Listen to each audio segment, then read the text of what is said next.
আমি ব্লেস যে আমি পরীকে যখনই চেয়েছি তখনই পেয়েছি, যেভাবে চেয়েছি সেভাবেই পেয়েছি।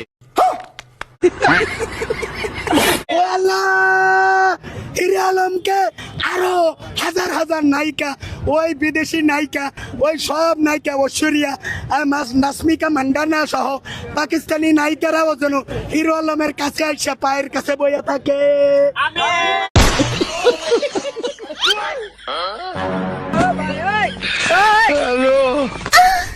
বুঝছো না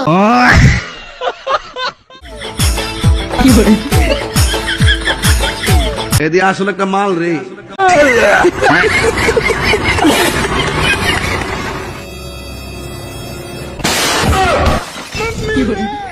হ্যালো ভিউয়ার্স, তো চলে আসলাম অস্থির বাংলায় আরও একটি ফানি ভিডিও নিয়ে। আশা করি সবাই ভিডিও শেষে অনেক মজার ক্লিপ রয়েছে, যেগুলো দেখে আপনাদের হাসি আপনারা মোটেও আটকে রাখতে পারবেন না। তো চলুন বেশি কথা না বলে আজকের ভিডিওটি শুরু করা যাক। ভাই, সরকারি হসপিটালে যাওয়ার রাস্তাটা কোনটা? হসপিটালে আয় পড়ছি। 10 মিনিট বো, ডাক্তার আইতাছে। তো গাইস, ভিডিওটা কেমন লাগতেছে অবশ্যই কমেন্টে জানাতে ভুলবেন না, এবং চ্যানেলে যারা নতুন রয়েছেন অবশ্যই চ্যানেলটাকে সাবস্ক্রাইব করবেন, আর ভিডিওটা ভালো লাগলে একটি লাইক দিয়ে আমাদের সাথে থাকবেন।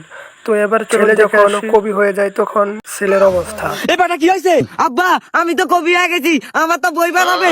কষ্টি বাদাম, তা কি নাম তোর বইয়ের? আব্বা, আমার বইয়ের নাম সাদা বাংলার গর্জন। তা বাদান, তোর লেখা একটা কবিতা শুনে দিনি। তাহলে শোনো আব্বা।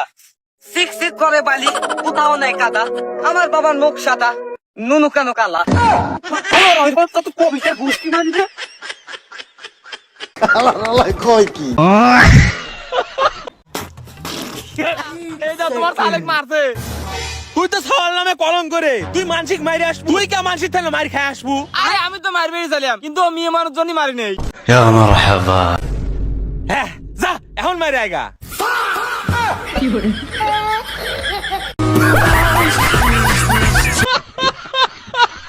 মানুষ মারা গেলে নাকের মধ্যে তোলা কেন দেয়? এটা মানে আমি অনেক সময় নিঃশ্বাস আছে কিনা দেয়। তো গাইস, এই প্রশ্নের উত্তরটি আমারও জানা নাই। তো আপনাদের মাঝে কেউ যদি এই প্রশ্নের উত্তরটি জানা থাকে অবশ্যই কমেন্টে জানাতে ভুলবেন না। তো চলুন এবার মন থেকে কথা বলছি। ভিডিওটি। তোর যদি কখনো টাকার সমস্যা হয় না, তুই না রাস্তায় ভিক্ষা করবি, তবু আমার থেকে চাইবি না।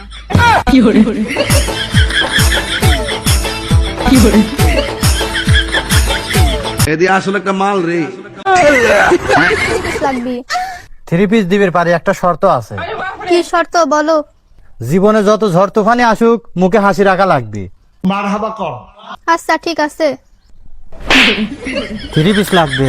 হ, কয়টা 3 পিস লাগবে? একটা। যদি আরো বেশি কিনে দেই? হয়েছে, লাগবে আমি তো 3 পিস। শোনো বৌমা, আমার ছেলের কোনো দোষ নেই। আমি জানি আমার ছেলে কেমন, ওকে আমি পেটে ধরেছি। ও, তার জন্মের সময় আপনার ছেলের কত কেজি ওজন ছিল? 2 কেজি ওজন ছিল। ও, আর আমি যে প্রতিদিন রাতে 70 কেজি ওজন সামলাই। বুঝছো না